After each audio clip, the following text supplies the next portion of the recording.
Hi there, little chicken nuggets. It's me. It's me, Carl. It's me, Carl. Welcome to Grow TV. Welcome to Grow TV. Hosted by Carl, where we have fun with our friends, talk about Jesus, and go over everything the Bible has to offer. Now, once again, welcome to Grow TV. Hey, Handy. Hey, Carl. How you doing? Fine. And you? Good. What's that? Huh? What's the that? What's that? Oh, this. Yeah. Oh, it's nothing. They gave it to me when I ran the 5K this morning. 5Ks? What is this, math class? It's a race, Carl. It's 3 miles. A 5K is 3 miles? I don't think you know what you're talking about, Andy. Plus, why don't you give me one? I want a trophy. Well, you have to do something in order to get one. I do stuff. Okay. I didn't mean it like that. I meant like a race or like a competition. Why do you want one so bad anyways? I don't know. It's cool. It makes you look important. I want to be cool and look important too. Oh, goodness, Carl. Okay. Are you ready For what? for this? Wah! Ah! Wah! Hey, what is this? Why am I small and why are you a giant? Am I dreaming? Ouch. I don't like this dream. Carl, you are not dreaming, okay? All right? I figured I'm going to take the lead on this one because you really need to hear the story of Nehemiah. Me a who with a whaty? Nehemiah. He was a cupbearer a long time ago, back in the Old Testament times. What's a cupbearer? Is that what they call it when a grizzly drinks the second half of your coffee? No. It was a job. Nehemiah worked for the king of Persia. He would taste the food and drink for the king to make sure it wasn't poisoned. But the thing is, Nehemiah wasn't from Persia.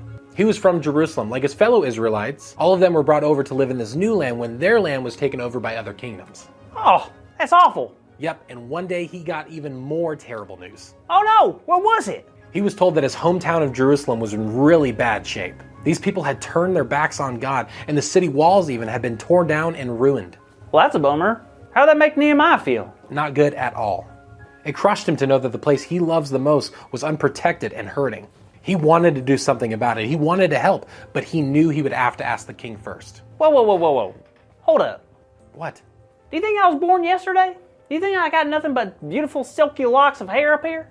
What are you talking about? I've read the Bible enough to know that you just can't go talk to the king. The king is like super important. Nehemiah would never speak to the king, would he? Well, get this. When it was mealtime, the king had looked over at Nehemiah and noticed that he was upset. The king had asked him what was wrong. So it gave Nehemiah the perfect opportunity to tell the king everything. Wow, I guess the king really liked Nehemiah to talk about his feelings and stuff. Yeah, I guess so. Nehemiah told him he couldn't help but look sad because the city that he loved was in ruins. Then the king asked, "What is it that you want?" Oh no, this is it! Don't do it, Nehemiah! Just keep your head down and say, "That is all, my king." You're pushing your luck, Nehemiah. Don't worry, Carl. So this is what happened.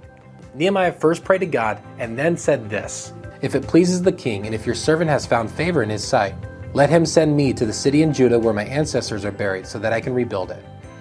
The king looked over at the queen, then back at Nehemiah and asked Nehemiah, "How long do you think this is going to take?" And then the king, he I can't hear this. So long, Nehemiah. was pleased. The king was on Nehemiah's side. What? That's right, the king was so happy to be sending Nehemiah. And Nehemiah was so thrilled to go back to his hometown and rebuild the city walls. Wow. So Nehemiah became like a contractor and helped fix his own town? So what is this? Is it National Make Carl Feel Bad because he hasn't accomplished anything Day? Because if it is, you're doing a great job celebrating it. I don't mean to make you feel bad, Carl. I want this to encourage you. Encourage me? How can that story possibly encourage me? You get a trophy, Nehemiah found his purpose and gets to rebuild a wall. What do I get? That's what. First of all, that's not true. You've won awards before. Okay, most confusing face award does not count. Plus, that was from high school.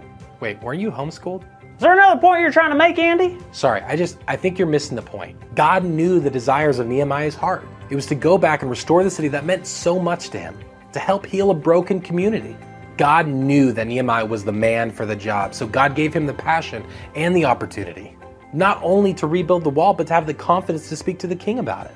So even though Nehemiah was valuable to the king let him go back to his hometown, And Nehemiah was valuable to God for this reason too? Well, yes, but Nehemiah wasn't valuable to God because he had a job to do. He was valuable to God because God created him and loved him, just like you. I did not create anyone named Nehemiah, Andy. No, I mean you are valuable to God because you are you, Carl. You don't need any kind of award to tell you what you're worth, you know? Huh. Guess it makes sense. But I'm going to be honest, before I knew God, I truly felt like I never mattered. But because of what God has taught me and showed me, I don't know, I feel valuable. I'm starting to imagine what God had in mind for my gifts and personality. Like yesterday, my neighbor asked me to help organize his sweater collection. I was like, oh, wow, I really do have something to offer to others. And my mama told me how much she loves me, and I bet she loves people because God values and loves her too. That is so good to hear, Carl, and that's exactly what I hoped you would hear in the story. Yep, thanks for sharing. Can I hold your trophy now? Nope. Ah, bummer.